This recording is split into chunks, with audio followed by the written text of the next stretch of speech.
This is where you set up and manage all of your employees. Many companies use this to set up just their team leaders. This allows their clients to request the same team repeatedly.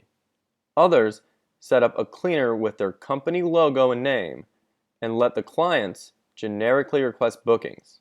It's important to note that at least one cleaner needs to be set up in order for bookings to be requested. Clicking on Anna brings up her details. You can adjust the number of assistants that are assigned to this team leader. This, for example, will let the client know that at least 6 people will be showing up with Anna when she arrives to clean the client's home. Now we'll click on Add Cleaner. The information in here is for your internal use. Fill in their information and a verification link is sent to their email, and they will have to click on that link to confirm their account. Once they confirm, the new cleaner will be available in your queue.